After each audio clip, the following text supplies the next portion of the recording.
Posições relativas. Posição relativa é entre ponto e circunferência. Observe a circunferência de centro O e os pontos A, B e C. Tá vendo?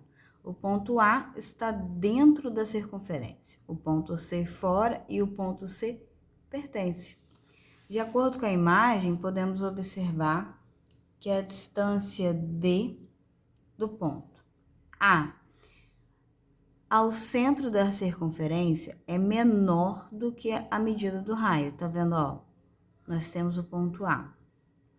Se a gente traçar uma medida, nós vemos que essa distância é menor. Então, dizemos que o ponto A é interno à circunferência. O ponto B ao centro da circunferência é igual à medida do raio. Então, dizemos então que o ponto B pertence à circunferência.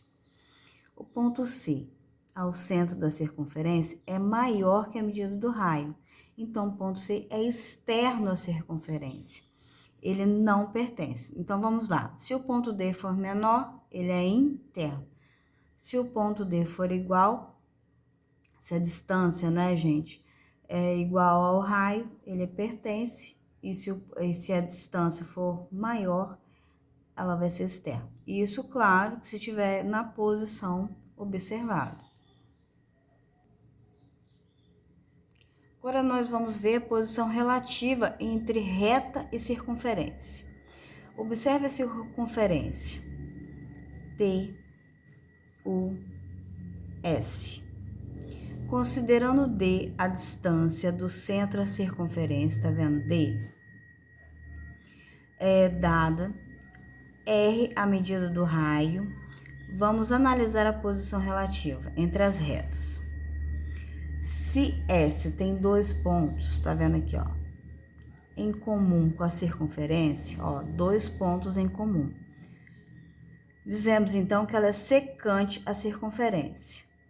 Ó, dois pontos em comum, dizemos que ela é secante. Se O, T tem apenas um ponto em comum, dizemos que ela é tangente. E se U não tem nenhum ponto, dizemos que ela é externa. Posições relativas entre duas circunferências. Observe a circunferência. Eu tenho circunferência A, B, C, D, E e F. Agora a gente vai analisar elas. As circunferências de centro A e B, elas se encontram entre duas, tá vendo? Dois pontos. Então a gente diz que elas são secantes. Que elas estão, circunferências que têm dois pontos em comum são chamadas de secantes.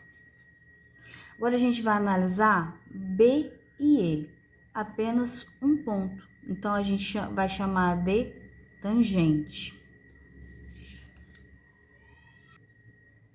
Agora nós vamos analisar esses casos. Como as circunferências de centro A e D, por exemplo, as circunferências de centros B e C não têm pontos em comum. Então, dizemos que elas são externas ou internas. Vamos dar esses exemplos aqui, ó. Elas estão distantes, então elas são circunferências externas. Olha, aqui nós temos a verde e a azul, elas são internas e não estão se tocando. Então, elas são circunferências internas. E aqui elas estão perfeitamente, tá vendo o raio dela? O raio da verde e o raio da azul, elas saem no mesmo ponto. Então, nós dizemos que as circunferências são concêntricas. Nesses casos aqui, as circunferências, os raios delas tinham, as distâncias entre os raios eram diferentes. Porque aqui, ó, raio, a distância de um e a distância de outro eram diferentes. Tá vendo aqui?